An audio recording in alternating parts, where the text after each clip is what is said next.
Video like जरूर कर लीजिए और ऐसे वीडियो लगातार फ्री में पाने के लिए चैनल को तुरंत सब्सक्राइब कर लीजिए और बेल आइकन को जरूर टैप कर लीजिए ताकि आगे भी सारे वीडियो आपको मिलते रहे। यूट्यूब में फॉलो करते हैं तो प्लीज ये वाला फ्री टेलीग्राम चैनल जरूर ज्वाइन कर लीजिएगा। सारे नोटिफिकेशन सारे अपडेट यहीं पे आते हैं, ध्यान रखिए। Hello friends, welcome back to our YouTube channel. उम्मीद है कि आप स्वस्थ होंगे और बेहतर तैयारी कर रहे होंगे। फ्रेंड्स, आज की इस क्लास में हम लोग यूपीपीएससी प्री 2024 के लिए मैथ्स के एक महत्वपूर्ण बिंदु शेषफल प्रमेय का डिस्कशन करेंगे। दोस्तों, यह क्लास यूपीपीएससी के अतिरिक्त सभी प्रकार के स्टेट पीसीएस एग्जाम और वनडे एग्जाम के लिए समान रूप से उपयोगी है। तो दोस्तों, चलिए स्टार्ट करते हैं अपने आज की इस क्लास को। देखिए, अगर आप टीम के पेड कोर्सेज से जुड़ना चाहते हैं तो यहाँ पर कुछ इन्फॉर्मेशन दिया गया है। आप इन दिए गए नंबर पे कॉल करके पेड कोर्स से जुड़ने की प्रक्रिया समझ सकते हैं। इसके अतिरिक्त ये ज्ञान सर का व्हाट्सअप नंबर है, आप यहाँ से व्हाट्सअप के माध्यम से भी जानकारी प्राप्त कर सकते हैं। दोस्तों, अगर आप अभी तक आपने प्ले स्टोर से स्टडी फॉर सिविल सर्विसेज का एप्लीकेशन इंस्टॉल नहीं किया है तो आप उसे ज़रूर इंस्टॉल कीजिएगा। एप्लीकेशन की सहायता से आप टीम के पेड कोर्सेज से भी आसानी से जुड़ सकते हैं और साथ ही साथ जितने फ्री इनिशिएटिव्स हैं आप उनका लाभ प्राप्त कर सकते हैं। तो चलिए फ्रेंड्स, अब बढ़ते हैं अपने क्लास की ओर। देखिए, यहाँ पर पहला प्रश्न दिया गया है। इससे पहले की क्लास में हम लोगों ने शेषफल प्रमेय के कुछ कॉन्सेप्ट को डिस्कस किया है। अगर आपने नहीं देखा है तो आप प्लेलिस्ट में जाकर जरूर देखिएगा। चलिए, अब पहले प्रश्न को देखते हैं। यहाँ पर क्वेश्चन कुछ इस प्रकार है। एक संख्या को 14 से भाग देने पर 8 शेष प्राप्त होता है, उसी संख्या को 7 से भाग देने पर क्या शेष मिलेगा। इसका इंग्लिश वर्जन यहाँ पर है। When a number is divided by 14 it gives remainder 8, what will be remainder when it will be divided by 7। देखिए, एक संख्या है जिसे 14 से जब भाग दिया जाता है तो 8 शेष मिल रहा है। अब आपसे पूछा जा रहा है कि 7 से भाग देने पर क्या शेष मिलेगा। इस प्रकार के प्रश्नों को हल करना बहुत ही आसान होता है। आपको ये स्टार्ट में नहीं देखना है कि किससे भाग दिया गया था, इसको छोड़ देगा, इससे कोई मतलब नहीं है। देखिए, 8 शेष प्राप्त हो रहा है तो अब असली कहानी यहीं से चलेगी। 8 शेष प्राप्त होता है, फिर बोला जा रहा है कि जब इसे 7 से भाग दिया जाएगा तो इसी 8 में आपको 7 से भाग कर देना है। 7 से भाग करेंगे, 7 एक का 7, यहाँ पर एक रिमाइंडर बचेगा, ये इसका सही उत्तर हो जाएगा, विकल्प ए। देखिए, क्वेश्चन कितना आसानी से बन गया। बस आपको ये देखना है ना कि जितना शेष मिला था, जो भी परिवर्तन करना होगा उसी शेष के साथ किया जाएगा। चाहे जोड़ना हो, चाहे घटाना हो, चाहे गुणा करना हो, भाग करना हो, कुछ भी करना हो, जो पहले शेष मिला होगा उसी के साथ आप उस घटना को क्लियर करेंगे। तो पहला प्रश्न, इसका सही उत्तर बनेगा ए। चलिए आते हैं अगले प्रश्न पर। देखिए, अगला क्वेश्चन है। एक संख्या को 45 से भाग देने पर 32 शेष प्राप्त होता है, उसी संख्या को 15 से भाग देने पर क्या शेष मिलेगा। इसका इंग्लिश वर्जन कुछ इस प्रकार है। When a number is divided by 45, it gives remainder 32. What will be the remainder when it will be divided by 15? देखिए, संख्या को 45 से भाग दिया गया तो रिमाइंडर 32 मिला है। अब आपसे पूछा जा रहा है कि 15 से भाग देने पर क्या शेष मिलेगा। तो इसमें 45 का तो कोई रोल ही नहीं है। अब सीधा आप 32 को पकड़िए, ये 32 है, 32 में आप भाग करेंगे 15 से, तो 32 में 15 से भाग करना कितना ही आसान है। 15 दूना 30, और जैसे ही आप 30 लिखेंगे नीचे रिमाइंडर बचेगा 2। तो इस प्रश्न का उत्तर हो जाएगा 2, विकल्प सी। देखिए, कितनी आसानी से क्वेश्चंस टैकल होते जा रहे हैं, किसी भी प्रकार की कोई समस्या किसी को नहीं बनेगी। दोस्तों, अगला प्रश्न यहाँ पर दिया है। एक संख्या को 57 से भाग देने पर 45 शेष प्राप्त होता है, उसी संख्या के दोगुने को 57 से भाग देने पर क्या शेष मिलेगा। देखिए, अब यहाँ पे बात किया है दोगुने से, तो अब जब दोगुने की बात किया है ना, जो भी घटना होगी आप हमेशा जो पहले शेष मिला है उसी के साथ करेंगे। तो 45 है, अब यहाँ पे क्या करेंगे, 45 का दोगुना कर लेंगे, तो 45 का दोगुना हो जाएगा 90। अब 90 हो जाएगा, इस 90 को भाग करना है 57 से, तो अब यहाँ पे 90 में जब 57 से भाग करेंगे, देखिए 57 का पहाड़ा एक बार पढ़ेंगे 57 मिलेगा, घटाएंगे तो यहाँ पे 3 और यहाँ पर भी 3, तो इसका आंसर आ जाएगा 33, विकल्प बी इस प्रश्न का सही उत्तर हो जाएगा। दोस्तों, जितनी भी गणितीय संक्रियाएं होंगी, चाहे जोड़ना है, घटाना है, गुणा करना होगा, भाग करना होगा, वर्ग हो गया, घन हो गया, जो भी करना होगा सब आप पहले वाले शेष के साथ करेंगे। चाहे ये भी बोल दे कि इतने प्रतिशत बढ़ाया जा रहा है, इतने प्रतिशत घटाया जा रहा है, कोई भी गणितीय संक्रिया होगी, ए टू जेड कुछ भी आएगा सब आप उसी के साथ करेंगे जो पहले शेष प्राप्त हुआ होगा। चलिए दोस्तों, अगले प्रश्न पर आते हैं, अगले स्लाइड पर आते हैं। प्रश्न संख्या 6वां, या सॉरी स्लाइड नंबर 6वां। अब प्रश्न संख्या जो भी हो, एक क्वेश्चन दिया है। एक संख्या को 36 से भाग देने पर 23 शेष प्राप्त होता है, उस संख्या के घन को 12 से भाग देने पर क्या शेष मिलेगा। देखिए संख्या को 36 से भाग दिया है और 23 शेष मिल रहा है, तो यहाँ पर इस 36 का कोई रोल नहीं है, हमें 36 पर ध्यान नहीं देना है। यहाँ पर शेष कितना मिल रहा है 23 शेष मिल रहा है। अब इस 23 के घन को, तो यहाँ पे देखिए 23 है, इसका क्यूब करेंगे और इस क्यूब को हम भाग देंगे 12 से। अब आपसे पूछा जा रहा है बताइए कितना शेष आएगा। देखिए 23 का क्यूब मतलब आप लिखेंगे 23 गुणे 23 और गुणे 23। अब यहाँ पर भाग देना है 12 से।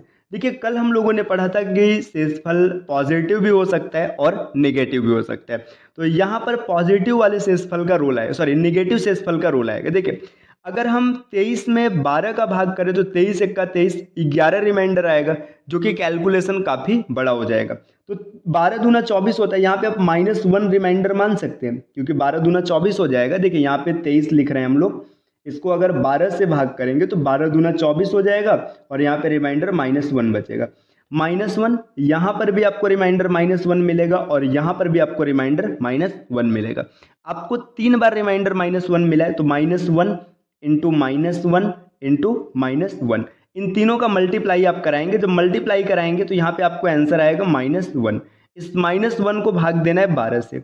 देखिए आपका रिमाइंडर बचेगा -1 और रिमाइंडर को कभी माइनस में नहीं लिखा जाता है, तो इस वजह से जब आप इसको इस भाजक में जोड़ेंगे तो आपको मिलेगा 11। तो इसका सही आंसर जो हो जाएगा 11, विकल्प बी। देखिए अगर आप इस निगेटिव फैक्टर के साथ नहीं देखते तब भी आप इसको आसानी से कर सकते थे। कैसे, चलिए उसको भी समझ लेते हैं। देखिए यहाँ पर पहले थोड़ा सा स्पेस क्रिएट करते हैं ताकि अगले पैटर्न को हम लोग समझ पाएँ। देखिए संख्या है 23 है, 23 का क्यूब करना है, मतलब 23 गुणे 23 और गुणे 23।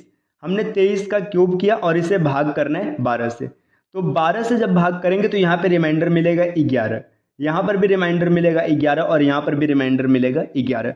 11 का गुणा 3 बार करना है, तो 11 का क्यूब होता है 1331।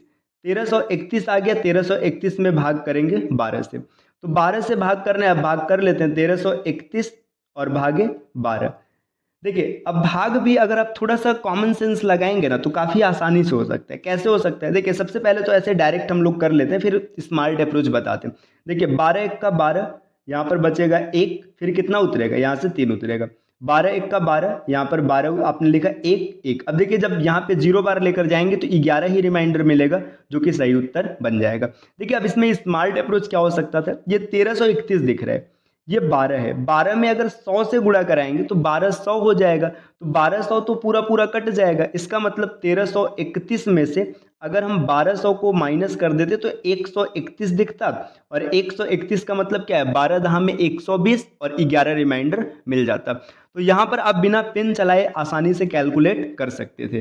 चलिए दोस्तों आते हैं अगले स्लाइड पर। नेक्स्ट अगले स्लाइड पर क्वेश्चन है, एक संख्या को 58 से भाग देने पर 51 शेषफल प्राप्त होता है, उसी संख्या के दोगुने को 12 से भाग देने पर क्या शेष मिलेगा। तो ऐसे प्रश्न आपने पीछे पढ़ रखा है ना, आसानी से कर लेंगे। इस प्रश्न का सही उत्तर क्या होगा आपको ये कमेंट करके बताना है। तो इसका सही उत्तर आप जरूर कमेंट कीजिएगा कि जब संख्या को 58 से भाग दिया गया तो 51 शेष मिला है, अगर उसके दोगुने को 12 से भाग देंगे तो क्या शेष मिलेगा। चलिए अगले स्लाइड पर आते हैं, अगले स्लाइड पर अगले प्रश्न को देखते हैं। नेक्स्ट यहाँ पर देखिए अब क्वेश्चन का पैटर्न थोड़ा चेंज हो रहा है। एक संख्या को क्रमशः 4 और 5 से भाग करने पर या भाग देने पर 1 और 4 शेष प्राप्त होता है, तो संख्या को 12 से भाग देने पर क्या शेष मिलेगा। देखिए यहाँ पर भाजक 2 बता दिया गया, एक बार 4 से भाग दिया है और एक बार 5 से भाग दिया है, और जब 4 से भाग दिया गया तो शेषफल 1 मिला है और 5 से भाग देने पर शेषफल 4 मिला है। देखिए ऐसे प्रश्न जब भी आपको पेपर में मिलेंगे आपको तुरंत एक ऐसा स्ट्रक्चर ड्रॉ कर लेना है, ठीक। इस स्ट्रक्चर में क्या लिखा जाएगा अभी हम लोग समझते हैं। देखिए संख्या को पहले 4 से भाग दिया गया और फिर 5 से भाग दिया गया है, तो चलिए समझते हैं इस प्रश्न को किस प्रकार से हल किया जाएगा। देखिए जब 4 से भाग दिया है और तो यहाँ पे शेषफल कितना मिला है, 1 मिला है, और जब 5 से भाग दिया है तो शेषफल कितना मिला है, 4 मिला है। अब देखिए जब भाग देंगे तो संख्या में कुछ ना कुछ तो भाजक रहेगा ना, जैसे भाजक कहने का मतलब ये भाजक होगा, कुछ भागफल होगा। अब देखिए यहाँ पे मान लेते हैं हम 0 मान लेते हैं, है ना, 0 या फिर 1 2 आप कुछ भी मान सकते हैं, आपके ऊपर है ना। यहाँ पे एक कोई नंबर आपको मानना है, जरूरी नहीं कि आप मतलब 0 1 2 5 कुछ भी आपके ऊपर है। हमने यहाँ पे 0 मान लिया, देखिए 5 शून्य शून्य है ना, और 0 में 4 जोड़ेंगे 4, तो ये 4 आ गया। 4 चौका 16, 16 में 1 जोड़ेंगे 17, मतलब जो संख्या है ये संख्या है 17। अब इस 17 में हमें किससे भाग देना है? 12 से। तो 17 में जब 12 से भाग करेंगे तो यहाँ पर आपको रिमाइंडर मिलेगा, 12 1 का 12, 5 रिमाइंडर मिल जाएगा। तो दोस्तों इस प्रकार के क्वेश्चन देखने में जितने खतरनाक होते हैं उतने आसानी से बन जाते हैं। एक बार और आप इसे समझ लीजिएगा ताकि अगर किसी प्रकार का कोई कंफ्यूजन हो तो आसानी से क्लियर हो जाए। देखिए इसको कैसे टैकल करना है इसका कॉन्सेप्ट समझिए। सबसे पहले क्या करना है, देखिए आपको एक ऐसा चार्ट ड्रॉ करना है ना। इस चार्ट को ड्रॉ करने का मतलब क्या है? ताकि चीजें हम सही से सेट कर पाए। संख्या को 4 से भाग दिया गया, रिमाइंडर कितना आया? 1 आया। फिर संख्या को 5 से भाग दिया गया, रिमाइंडर कितना आया? 4 आया। अब जरूरी नहीं कि 2 ही रहे, ये 3 भी रहता तो आप नीचे लिख लेते। इसके बाद लास्ट में यहाँ पर 0 है ना। अब ये भी जरूरी नहीं कि आप 0 मानिए, आप 1 2 3 5 कुछ भी मान सकते हैं। अब इसका मल्टीप्लाई 5 शून्य शून्य और यहाँ पर इसमें 4 जोड़ेंगे तो ये आपको मिल गया 4। देखिए भाज्य बराबर भाजक गुणे भागफल प्लस शेषफल, यही कॉन्सेप्ट चल रहा है। 4 चौका 16, 16 में 1 जोड़ेंगे 17।